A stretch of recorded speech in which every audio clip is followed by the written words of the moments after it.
दरअसल राहुल गांधी की पदयात्रा की राजस्थान में एंट्री से पहले गहलोत पायलट कैंप में मचे सियासी बवाल के बीच पार्टी महासचिव केसी वेणुगोपाल जयपुर आए। यहां उन्होंने पहले तो बैठक कर नेताओं की जमकर क्लास ली, बाद में गहलोत पायलट को पार्टी के एसेट्स बताए। इससे पहले हुई बैठक में वेणुगोपाल ने दोनों कैंपों की तरफ से हो रहे सियासी हमलों पर पार्टी का रुख रखा। वेणु ने दोनों की कैंपों को सख्त हिदायत देते हुए कहा कि अगर किसी मंत्री ने गुटबाजी या बयानबाजी की तो उस पर अगले 24 घंटे में एक्शन होगा। इस दौरान पूर्व मंत्री और कांग्रेस विधायक हरीश चौधरी की तरफ से अपनी बात कहने पर वेणु ने उन पर भी तल्ख टिप्पणी की, जिससे बैठक में एक बारगी तो सन्नाटा छा गया। Whomever is given statement after my direction that we will take separately. Yesterday that has been cleared by Rahul Gandhi, our leader, very clearly. Ashok Gehlot, Sachin Pilot, दोनों पार्टी का असत है। दोनों पार्टी के असत है। राहुल गांधी का क्लियर कट वर्ड। वेणुगोपाल ने प्रदेश कांग्रेस में मचे घमासान को पाटने के लिए गहलोत और पायलट से अलग अलग बात की। इसके बाद फोटो जारी कर एकजुटता का संदेश दिया। प्रेस वार्ता से बात करते हुए वेणुगोपाल ने दोनों नेताओं को हाथ उठाकर इसे this is new phase of Rajasthan करार दिया। इसके बाद गहलोत और पायलट ने पार्टी की एकजुटता के साथ राहुल गांधी की यात्रा का ऐतिहासिक स्वागत करने की बात कही। यात्रा का मैसेज बहुत शानदार है। पूरे मुल्क में यात्रा एक माह से जा रही है और संदेश पूरे देश के हर राज्य के, हर जिले के, हर गांव में, हर घर में है, क्योंकि मुद्दा वही है राहुल गांधी जी का जो आवाम के दिल के अंदर है। मैं समझता हूं कि पूरे देश के अंदर एक नई आशा की किरण जागी है। और राहुल जी का जब प्रवेश झालावाड़ राजस्थान में होगा, वो मैं समझता हूँ पूरे देश में सबसे ज़्यादा उत्साह, उमंग और जोश के साथ उत्साह होगा, स्वागत होगा झालावाड़ में। और फिर लगभग 15 दिन तक यात्रा यहाँ पर रहेगी। बहुत कामयाब यात्रा होने वाली है। बहरहाल राहुल गांधी की भारत जोड़ो यात्रा के राजस्थान में कैंप तक गुटबाजी या बयानबाजी पर रोक लग सकती है, लेकिन इसके बाद फिर से राजस्थान में सियासी बयानबाजी शुरू हो सकती है। वेणुगोपाल ने इससे पहले भी दिल्ली से एडवाइजरी जारी कर बयानबाजी पर रोक लगाई थी, लेकिन इसका हर्ष क्या हुआ ये सभी जानते हैं। ब्यूरो रिपोर्ट, जन टीवी न्यूज। नमस्कार, जन टीवी में स्वागत है आपका। मैं हूं योगेंद्र, आप देख रहे हैं खास खबर। और खास खबर में हम बात करेंगे राजस्थान में आने वाली भारत यात्रा की। भारत जोड़ो यात्रा केवल राजस्थान के लिहाज से महत्वपूर्ण नहीं है, कांग्रेस के लिए कन्याकुमारी से कश्मीर तक के लिए ही काफी महत्वपूर्ण है। और इसके महत्व का अंदाजा इसी से लगाया जा सकता है कि एआईसीसी के जनरल सेक्रेटरी हों या फिर प्रभारी जहां जिन राज्यों के हैं, वो लगातार कोऑर्डिनेट करते चल रहे हैं। खैर, लेकिन बात राजस्थान की क्यों उठ रही है, केसी वेणुगोपाल को क्यों आना पड़ा? अजय माकन यहाँ के प्रभारी इंचार्ज हैं, जनरल सेक्रेटरी। वो जो 25 सितंबर को बैठक हुई, उसी के बाद से नाराज बताए जा रहे हैं। उन्होंने राजस्थान को छोड़ने की पेशकश भी कर दी, हालांकि अभी तक उनका यहाँ के प्रभारी का इस्तीफा मंजूर नहीं किया गया है। लेकिन ना राजस्थान में हो रहे बाई इलेक्शन में वो आए, ना यात्रा की तैयारियों के सिलसिले में वो विभाकर शास्त्री के साथ हो या फिर अभी केसी वेणुगोपाल के साथ, वो आए नहीं है। एक बड़ा कारण बताया जा रहा है उनकी नाराजगी। खैर, नाराजगी की जो कारण है, या कहूं कि पूरे देश की निगाहें टिकी हुई है कि राजस्थान में यात्रा का क्या होगा। दो वजह है इसकी। एक तो पूरे उसमें रूट लाइन में अगर देखें हम, कश्मीर, कन्याकुमारी से कश्मीर तक, महज राजस्थान एक ऐसा राज्य होगा जहां कांग्रेस की गवर्नमेंट पूरे रूट लाइन में कहीं पे भी नहीं है। तो एक महत्वपूर्ण है कि कायदे से कांग्रेस यहां रिलैक्स फील करे, लेकिन यहां दो बड़े धुरंधरों की वजह से कांग्रेस काफी अनकंफर्टेबल थी। लेकिन एक तस्वीर आप टीवी पे लगातार कल से देख रहे हैं, उससे कांग्रेस को सुकून मिल रहा है कि केसी वेणुगोपाल बीच में है, अशोक गहलोत और सचिन पायलट के हाथ खड़े करा करके सब कुछ नॉर्मल है, ये कहा जा रहा है। चले, होना भी चाहिए। किसी पार्टी के लिए काफी बड़ी यात्रा है जिसको लेकर के कांग्रेस कुछ गेन करना चाहती है। कांग्रेस को लगता है कि हमारा आंदोलन का एक बहुत बड़ा रूट है ये, और हमें इस पे जनता हमारे साथ जुड़ेगी। लेकिन अपने जुड़ेंगे कि नहीं जुड़ेंगे, इसको लेकर के कुछ चिंताएं ऊपर थी। लेकिन इस तस्वीर ने शायद हो सकता है कुछ साफ की हो। अब इसके बाद भी क्या होगा, क्या यात्रा जब निकल जाएगी यहाँ से उसके बाद सुगबुगाहट होगी, या फिर कहें कि दी एंड 2023 के वेलकम के लिए ये तस्वीर काफी कही जा सकती है। ये हमारा एक नॉन पॉलिटिकल पैनल है। सारे हमारे तीनों जो पैनलिस्ट हैं वो वरिष्ठ पत्रकार हैं। अपने अपने नजरिए से पूरी ये बैठक तस्वीर उसका ऑपरेशन करेंगे। क्या मानना है इनका? हमारे साथ ओम सैनी साहब हैं, वरिष्ठ पत्रकार हैं, समीक्षक हैं। हमारे साथ महेश शर्मा साहब वरिष्ठ पत्रकार हैं। हमारे साथ प्रमोद वशिष्ठ साहब दिल्ली से जुड़े हैं, वरिष्ठ पत्रकार हैं। सभी का स्वागत है। मैं ओम जी आपके पास आना चाहूंगा। जो तस्वीर कुछ बयां करती है, जो लगातार हम देख रहे हैं। एक तस्वीर 2018 में भी देखी गई, उसके मायने रहे और उसका रिजल्ट भी दिखाई दिया। उन्होंने साथ में चुनाव लड़ा तो सरकार बनाने में सफल रहे। बाइक पे भी बैठा के सचिन पायलट अशोक गहलोत को लेके गए। अब ये तस्वीर कुछ दिन के लिए है या फिर 2023 के इलेक्शन, 2024 के चुनाव, उस तक के लिए इसे माना जाए? देखिए, राजनीति में मुद्दे गौण नहीं होते हैं। जिस तरह की नाइतफाकियां दोनों गुट जिनको बोल रहे हैं उनमें थी, या कांग्रेस में इस तरह का बड़ा ये हिस्ट्री है कांग्रेस की। राजस्थान की भी हिस्ट्री है, सन 52 से लेके आज तक कई बार हो चुका है। हम जयनारायण व्यास, टीकाराम पालीवाल और सुखाड़िया जी और कुंभाराम जी और रामनिवास जी मिर्धा और हरदेव जोशी, ये सारे इतिहास के हिस्से हैं जहाँ अपने अपने फैक्शंस के साथ में मुख्यमंत्री बनने के लिए या शक्तिशाली बनने के लिए वो होते रहे हैं। लेकिन अभी बड़ा नाजुक मौका आ गया। कांग्रेस जहाँ पूरे देश के अंदर अपना वजूद खो रही थी उस तरीके से जिसमें कि राज्य सत्ता होती है, उस वक्त में जो राहुल गांधी की ये जो यात्रा है, इसको जैसा रेस्पॉन्स दक्षिण से मिला है, उत्तर भारत में जब वो घुस रही है और मध्य प्रदेश में अच्छा रेस्पॉन्स होने के साथ साथ में राजस्थान में अगर ये विभाजनकारी दृश्य होता तो कांग्रेस के लिए बड़ा संकट होता। ऐसे में जिस तरीके से सारी लड़ाइयां, सारे मतभेद छोड़ करके ये समझाइश जो हुई है वो सारे छोड़ करके और जिस तरीके से हाथ खड़े किए हैं वो है, उसका मतलब ये है कि यात्रा बहुत बेहतरीन तरीके से निकलेगी। लेकिन उसके बाद में बहुत सारी बातें फिर होंगी। फिर ये होंगी कि साहब टिकट किसको बंटने चाहिए, कैसे बंटने चाहिए, हमारे गुट को कितने होना चाहिए। तो ये नेचुरल है। ये नेचुरल एबनॉर्मल तब हो जाता है, अप्राकृतिक जिसे कहना चाहिए, जब जो भाषा है वो बदल जाती है और जिस तरीके से आपस में लड़ाई झड़ाई का सिलसिला बहुत सामने हो जाता है। ये राजस्थान में नया दृश्य बना है कि लड़ाई के स्तर पर भाषा का गलत तरीके से इस्तेमाल होने लगा। मैंने ये इस्तेमाल देखा नहीं। भैरव सिंह जी को भी किसी ने ऐसे कभी नहीं कहा और वसुंधरा जी को भी शायद नहीं कहा और अशोक जी को भी नहीं कहा। तो फिर ये जो दौर आया है इसमें जिस तरीके से, इसका मतलब ये मुझे यूं लग रहा है कि जिस तरह के अनुयायी बन गए हैं और जिस तरीके से वो फ्री हो गए हैं, अपनी जुबान से जो चाहे कह देते हैं, उनको कोई रोकने वाला नहीं है। और बहुमत की सरकार नहीं होने का नतीजा है कि जब गठजोड़ से आप बनाते हैं तो उनकी जुबानें आप तत्काल बंद भी नहीं कर सकते। जैसे कल हरीश चौधरी को जिस तरीके से संगठन मंत्री जो प्रभारी बन के आया, जो डांटा, कांग्रेस के आला कमान का स्वरूप ऐसा ही होता था कि आपको काम सौंपा, आप कीजिए। अब यहाँ आला कमान के जो प्रतिनिधि थे, पहले जो पांडे जी थे, उनके बारे में एक गुट ने कहा तो उनको हटा दिया, फिर माखन जी आए, फिर इनके बारे में कहा गया। तो ये आदमी जो आला कमान का जो प्रतिनिधि होता है उसको अपनी जुबान पे नियंत्रण रखना है और उसको अपनी सरकार बनाए रखने के लिए, अपने शासन को चलाए रखने के लिए, सौहार्द बनाए रखने के लिए, समन्वय स्थापित करने के लिए होता है। वो एक इधर उधर की पार्टी नहीं बनता। लेकिन यहाँ पर ये जो दृश्य बना, या इधर उधर की पार्टी बनने का दृश्य बना, आप पूछ रहे थे कि क्यों नहीं आ रहे, उसका तो आपको भी पता है, हमें भी पता है कि जो कुछ वीडियो में क्या क्या बातें सामने आई थी और क्या दिक्कत हुई थी, वो नहीं होना चाहिए था। एक दूसरे से बिठा करके बातचीत करके ही सारा सिलसिला होना चाहिए था। और राजस्थान का मैंने कहा ना कि जातीय समीकरण ऐसा है कि जिसको आप उस तरह दूसरा नाराज हो जाएगा, और नाराजगी किसी की बर्दाश्त नहीं की जा सकती।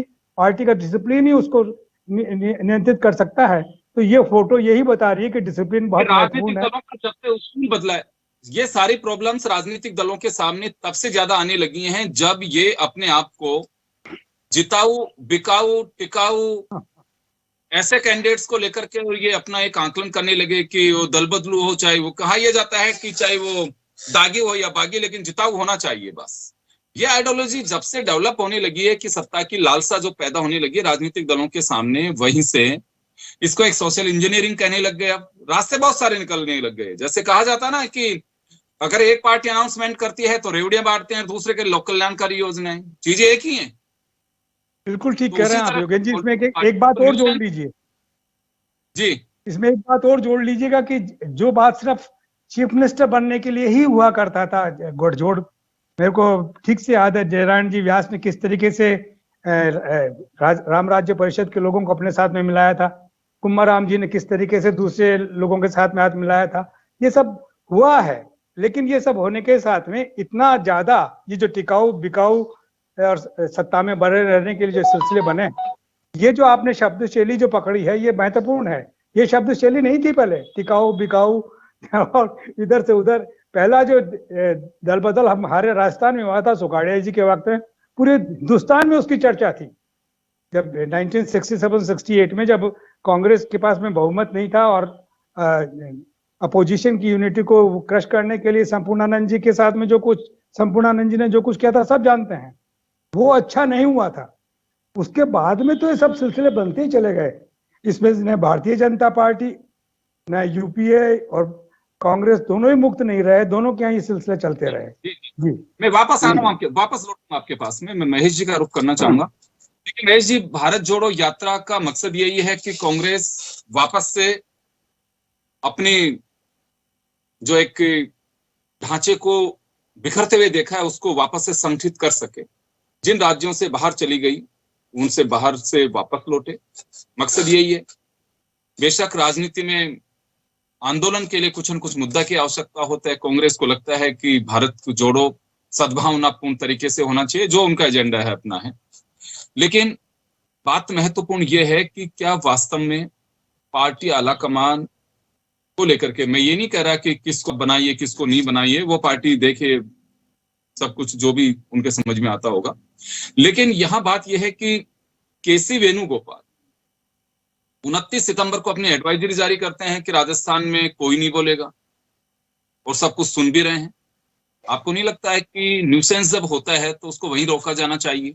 आप इंतजार किस बात की कर रहे थे? मतलब आज आईटी का युग है, वो सिर्फ जयपुर आने का इंतजार कर रहे थे। हरीश चौधरी, जो सूचनाएं मिल रही हैं समाचार पत्रों के माध्यम से, हरीश चौधरी को डांट पड़ी, कुछ मंत्रियों के लिए कहा कि मंत्री कुछ भी बोल देते हैं। तो ये ध्यान नहीं है पहले दिन से कौन क्या कह रहा है, अगले दिन उसको रोका नहीं जाता है? ये पार्टी की बहुत बड़ी चूक नहीं है? और अभी क्या गारंटी है कि केसी वेणुगोपाल को ये मानिए कि राजनीति के धुरंधर ऐसे भी हैं जो बोलने वाले कल को कह दें केसी वेणुगोपाल जी अपनी देखें, हम हमारी दुकान चला लेंगे, कोई फर्क नहीं पड़ रहा। क्या होगा फिर? देखिए, जहां तक सवाल है कि चूंकि राहुल गांधी जो यात्रा निकाल रहे हैं उनको सफल बनाने का मकसद है, और ये एक बिल्कुल ध्रुव सत्य है कि भले ही वो अभी कांग्रेस के किसी पद पे न हो, लेकिन गांधी परिवार में के छत्र छाया में सारे कांग्रेस गुट के जितने भी हैं सब एक हो जाते हैं। आपने देखा होगा पिछले जितने भी जहां भी एकदम नए धड़े बने थे और जिनके नेतृत्व में या नए अध्यक्ष बने थे, तो उस समय गुटबाजी काफी चरम तक पहुंच गई थी और अंत में हस्तक्षेप करके गांधी परिवार को ही सत्ता की इसकी संगठन की कमान संभाल।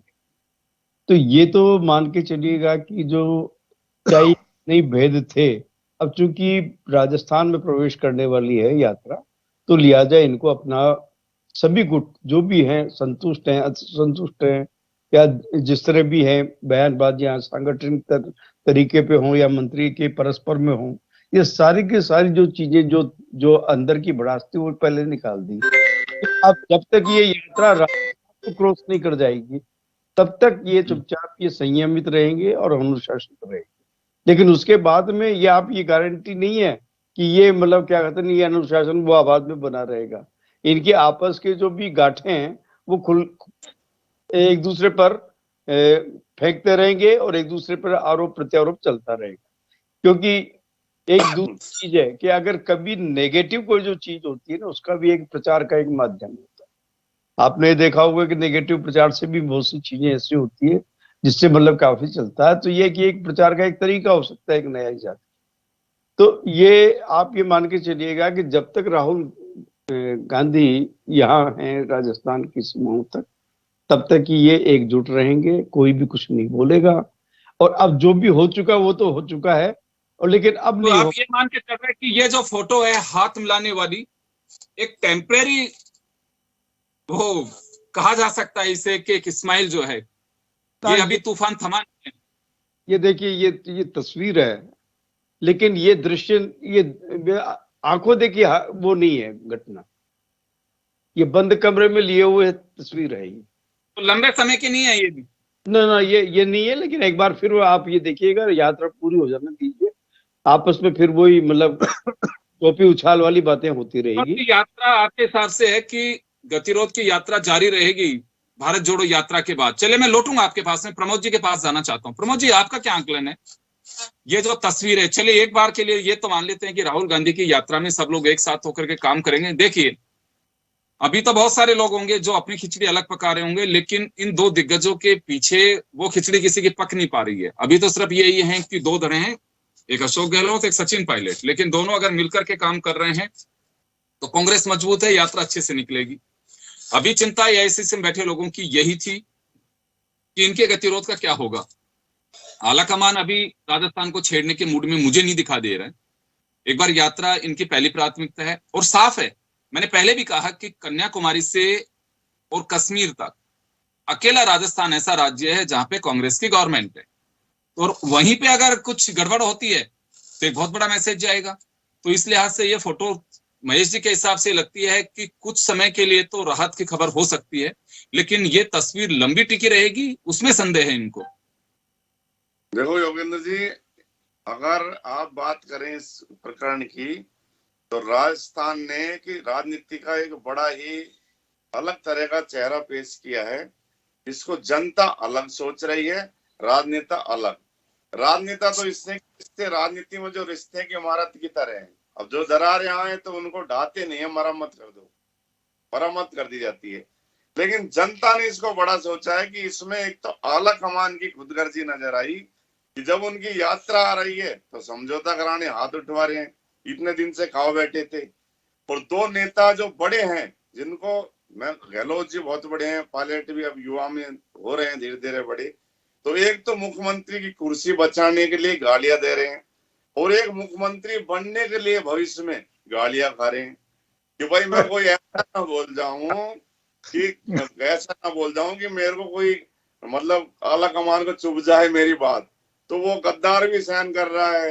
वो कह रहे हैं कि ये जो भी मतलब उस शब्द कहे मुझको, क्या जंटी को बोले, आपने सुने हैं सभी ने, तो वो तो गालियां सुन रहे हैं, वो दे रहे हैं। अब जनता क्या बेवकूफ है? जनता समझती नहीं। बशीर भद्र जी का मैं यहाँ जरूर आपको पेश करूंगा कि दुश्मनी करो तो जम के करो, मगर ये गुंजाइश रहे कि जब कभी एक हो तो शर्मिंदा ना होना पड़े।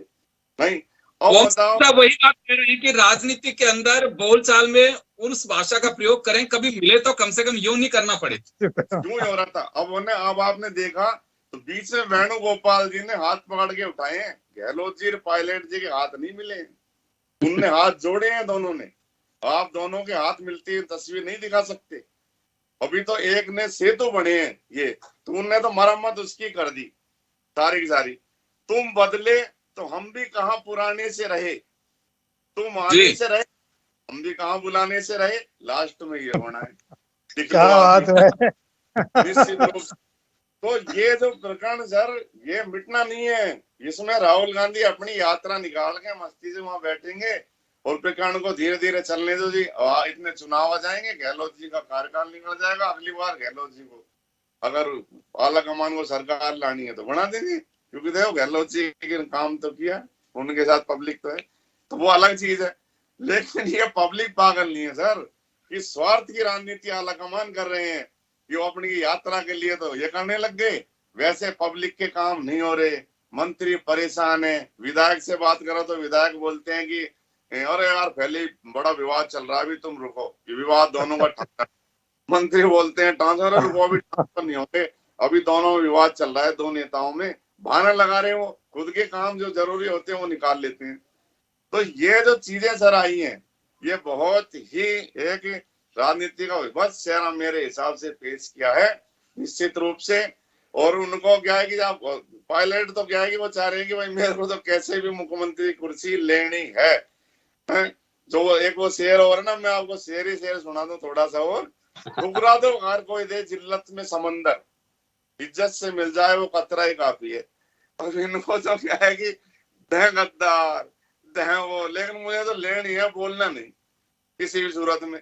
अब क्या हो गया, अब खाएंगे वो अपने करोड़ीमल जी का बेटा कि भाई यात्रा निकाल देंगे।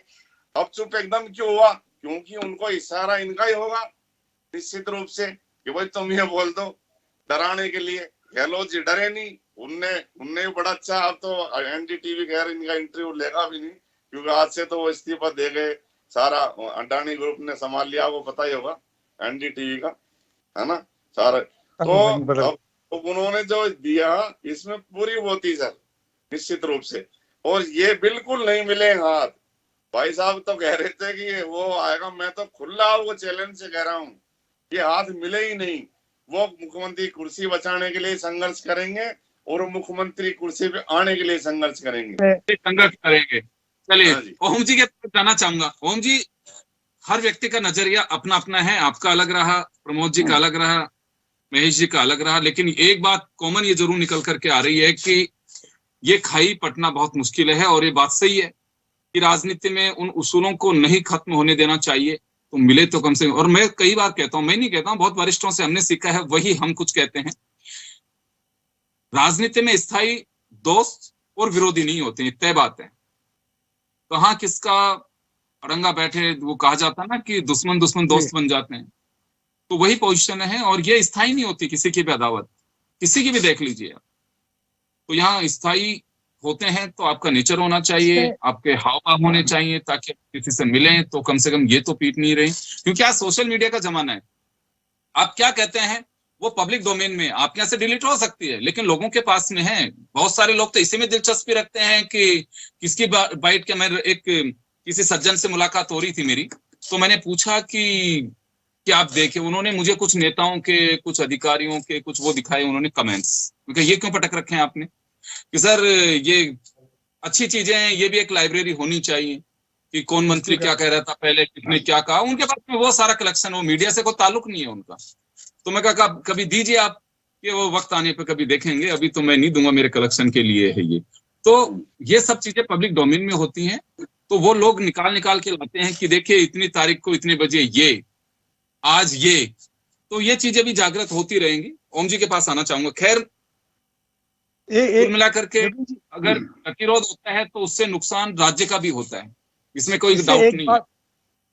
इससे एक बात जो बड़ी स्पष्ट हुई योगेंद्र जी, वो मैं ये बता दूं कि जिस तरीके से आला कमान पे लांछन लग रहा है कि वो बैठे हुए अपना स्वार्थ के बीच लिए सारे बीच में आए, लेकिन उसका संकेत भी आया। संकेत ये है कि जब आपका राष्ट्रीय नेतृत्व मजबूत होता है फिर उसके बाद में इस तरह की बगावतें ज्यादा अर्थ नहीं रखती। आप देखिए राजस्थान में ये सारे परिवर्तन पहले जब हुए, जब पंडित नेहरू ने जयनारायण व्यास को चीफ मिनिस्टर बनाया, टीकाराम पालीवाल को हटना पड़ा क्योंकि उस वक्त वो मजबूत था। और आखिर में बता रहा हूँ कि यूएन ढेबर जब बने, पुरुषोत्तम दास टंडन को हटा करके, वो भी पंडित नेहरू के वक्त में ही हुआ। तो आला कमान अगर मजबूत होता है, आला कमान अगर वो भाषा बोलता है जो वेणुगोपाल कल बोल गए, चाहे बंद कमरे में बोले हों चाहे बाहर बोले हों, लेकिन आ गई वो बात, तो वो अपने आप में अर्थपूर्ण है। और उसके उतना ही शक्ति के साथ में अगर काम करे और न्याय करे साथ साथ में, कि किसी के साथ में अन्याय ना हो, अर्थपूर्ण बात हो, तो वो। और एक बात जो खबर है, ये भी जो छपी खबर है केसी वेणुगोपाल की तल्खी की, वो भी हरीश चौधरी और 2 अन्य मंत्रियों को लेकर के किया है जिक्र, लेकिन वो भी सरेंडर 2 संकेत है तो सामने बीच में दिखाई दिए कि आप तो हाथ उठा के मेरा काम चला दीजिए ताकि दिल्ली तक मैसेज चला जाए कि सब कुछ ठीक है। नहीं, इसके साथ साथ में योगेंद्र जी ये भी लगता है कि अगर गुजरात और हिमाचल के चुनाव परिणाम कुछ वैसे हो गए जैसे कि अभी एहसास सा हो रहा है कि गुजरात के अंदर कांग्रेस का कमबैक हो सकता है, हिमाचल में कांग्रेस का कमबैक हो सकता है, अगर ये करिश्मा हो गया तो उसके बाद में आला कमान की जो आवाज जो भी बिल्कुल नकार खाने में तूतिकी सी लग रही है, ये बिल्कुल भयानक तोप खाना बन जाएगी। तब लहर समझ में आएगी कि कांग्रेस की अपनी लहर बनी है और उस लहर के जिम्मेवार हैं राहुल गांधी। तो मेरा ख्याल है कि ऐसा ही इंतजार कुछ है कि 8 दिसंबर को ये सब कुछ फैसला हो जाना है। जब ये जो हिमाचल के और गुजरात के नतीजे आएंगे तो और दिशा मिलेगी। लेकिन एक बात निश्चित रूप से लग रही है, शायद स्वार्थ कही है, लेकिन ये तो तय है कि आलाकमान अगर वेणुगोपाल का जो रुख रहा और खड़गे साहब उस तरीके से खड़े होते हैं जैसे कल उन्होंने रावण के 10 सर की 100 सर की बात कह दी, ये जो आलाकमान का जो नया स्वरूप है कांग्रेस का, अगर ये रहा तो ये जो प्रांतों के अंदर ये जो दंगे हो रहे हैं आपस में गुटबाजियों के साथ में जो कहासुनी हो रही है, ये नियंत्रित की जा सकती है, क्योंकि जाति समूह है जिनका सामाजिक समीकरण बनाने की बात है, उनके जितने भी मैनेजर हैं वो सब के सब आलाकमान के पास पहुंचने लगेंगे तो बातें बदल जाएंगी। चलिए, समय कम है, मैं एक बार महेश जी और प्रमोद जी के पास भी जाना चाहूंगा। प्रमोद जी, आपके पास आना चाहूंगा मैं। ओम जी ने काफी कुछ कहा है, लेकिन अभी मैं एक बात जरूर कहना चाहूंगा कि चलिए, केसी वेणुगोपाल की तल्खी और उनका ऐसा रूप दिखना चाहिए। कायदे से यही होती है कि आप कहीं पे जा रहे हैं, किसी भी मीटिंग का ऑब्जर्वर बन के जाएं, चाहे जनरल सेक्रेटरी ऑर्गेनाइजेशन के नाते जाएं, तो आप में वो मादा होना चाहिए कि आप कुछ भी डिसीजन कर सकते हैं वहां पे, या पार्टी आलाकमान को जाके बता सकते हैं कि ये न्यूसेंस चल रहा है। लेकिन उनकी तल्खी कहाँ चली? हरीश चौधरी और 2 अन्य मंत्रियों के लिए जो चर्चा समाचार पत्रों में इंटरनल केसी से बात पता लगी होगी, और जहां वास्तव में गुटबाजी का केंद्र बिंदु है, आप उनके हाथ उठवा रहे हो। ये तो सब नॉर्मल है, पीछे नीचे वाले ध्यान रखिए, ये कर देंगे हम। नहीं योगेंद्र जी, पता है क्या है, जो वेणुगोपाल जी ने तल्खी दिखाई उसके पीछे कारण है। उसके पीछे कारण है कि पिछली बार यहाँ माननीय खड़गे जी आए थे, राजे माखन जी, तो उनकी वहां बेइज्जती हुई, तो उन्होंने पहले ही तल्खी दिखा दी कहीं मेरी बेइज्जती ना हो जाए, तो एक मैसेज दिया, नहीं कि मैसेज ये दिया कि मैं बड़ा गुस्से में आया हूँ, आलाकमान ने क्या क्या भेजा है, इसलिए उन्होंने मंत्रियों को अपना शिकार बनाया और हरीश चौधरी उनको जो भी जिनको भी हल्का भटकारा थोड़ा सा, तो उन्होंने अपना एक रौब दिखा दिया। तो इससे क्या है कि दूसरे में मैसेज चले गए बड़े नेताओं में कि भाई चुप रहो, कहीं ऐसा ना हो कि हमको भी बेवजह से सुर्खियां अखबार की बढ़ना पड़ जाए। तो वो इसलिए उन्होंने अपनी तल्खी दिखाई। वरना हो सकता था कि आपने फोटो देखो जिसमें पायलट ने यूं कर रखा है और वेणुगोपाल जी उनका हाथ गहलोत जी की तरफ खींचने की कोशिश कर रहे हैं, हाथ मिलाने की, लेकिन उन्होंने यूं छोड़ा ही नहीं, फिर उन्होंने हाथ यूं घुसा रखा है अंदर। तो सर हाथ नहीं मिले, आप इसको गौर से फोटो को मैं आपको भेजूंगा, देखना कि हाथ नहीं मिले हैं, दिल भी नहीं मिले हैं। ये तो ऊपर राहुल गांधी का सम्मान है। जैसा भाई साहब कह रहे हैं कि हो सकता है कि 8 दिसंबर को अच्छी खुशी की खबर कांग्रेस को मिल जाए, तो एक ये बड़ा विस्फोट देश में एक अच्छा मैसेज जाएगा। गुजरात जीतने का मतलब है देश जीतना। अगर मान लो ये मैसेज मिल जाए, तो इसलिए इन्होंने ये एक प्रयोग किया है। और गहलोत जी भी ये नहीं चाहती कि कहीं ऐसा ना हो कि राजस्थान के पड़ोस में गुजरात है और गुजरात में ऊंच नीच हो गई तो ये आ जाए कि भाई यार गहलोत जी की वजह से हार गई, तो उन्होंने भी चलो हाथ खड़ा कर दो, क्या फर्क पड़ता है, बाद में देख लेंगे। नहीं, अब तक भी उन्होंने झटके दिखाए। तो ये निश्चित रूप से आप समझ लो कि ये कोई दिल नहीं मिले, और ये आने पूरा कार्यकाल से ज्यादा वैसे संकेत मिल गए हैं कि ये यही पूरा करें या खुद छोड़ दें, जो भी हो। लेकिन अब इन दोनों के मिलना तो अब असंभव है, क्योंकि जिस तरह के शब्दों का प्रयोग हुआ है, गद्दार, ये वो, उधर से उन्होंने प्रमोद कृष्णन जी से अंडमंड कहलाया है गहलोत जी के लिए, तो वो तो जबान जहां से आ रही है, दोनों तरफ से बराबर के तीर जो ये चले हैं। तो मैं एक बार महेश जी का रुख करना चाहूंगा। महेश जी, हम वाइंड अप करेंगे और मैं आपसे जानना चाहूंगा कि अभी तो केवल ये कहा जा सकता है कि यात्रा कांग्रेस की सकुशल रहेगी, इसमें कहीं कोई हर्डल आने वाली नहीं है, और जो केंद्र बिंदु सियासत के हैं राजस्थान के, उनके हाथ खड़े करा दिए, दिल मिले नहीं मिले फिलहाल के लिए तो यही है कि चलिए कदम तो मिलाइए यात्रा के लिए, वो कदम तो मिलते दिखाई देंगे। मैं ये कह रहा हूँ, यात्रा दौरान तो पूरी चीज ये रहेगी, कोई भी नहीं बोलेगा, कोई भी मंत्री नहीं बोलेगा, कोई अभी नहीं चाहेगा कि मतलब गांधी परिवार में उनके नहीं छाप बन जाए। अब तलखियां तो जो है भीतर जो एक बार घुस गई है, वो बड़ी जो शब्द जो निकल रहे हैं, ये जो यात्रा तक कोई प्रॉब्लम नहीं होगी और उसके बाद की कोई गारंटी नहीं है। नहीं, उसकी कोई गारंटी नहीं होगी, और वो इसलिए ये वारंटी पीरियड मात्र 21 तारीख तक का है। हाँ, यही समझिए आप। बाकी तो जो एक बार जो है ना कि रहीमन दागा प्रेम का मत तोड़ो छिटकाए, टूटे सा फिर ना मिले मिलने घाट पर जाए, तो वो वाली जो चीज तो रहेगी। और ये तो चलिए खैर देखना होगा, मैं माफी चाहूंगा, रोकना चाहूंगा, समय हो चुका है। तो ये धागे की गांठ खुल पाती है कि नहीं खुल पाती है, ये सब आज जो हम गांठें देख पा रहे हैं ये तो आज हम देख रहे हैं, लेकिन रहीम दास जी ने तो उस वक्त इसका अनुमान लगा लिया था कि ये सब कुछ चीजें ऐसी होती हैं, और बिल्कुल आज वो हम सही रूप में देख ही रहे हैं। खैर चलिए, कांग्रेस का मसला है, हमने चर्चा इस वजह से की कि जर्नलिस्टों का नजरिया क्या है इस तमाम चीजों को लेकर के, और उसी को लेकर हमने चर्चा की है। चलिए, बहुत बहुत शुक्रिया तमाम अतिथियों का और दर्शकों का। खास खबर में इतना ही, दीजिए इजाजत, नमस्कार।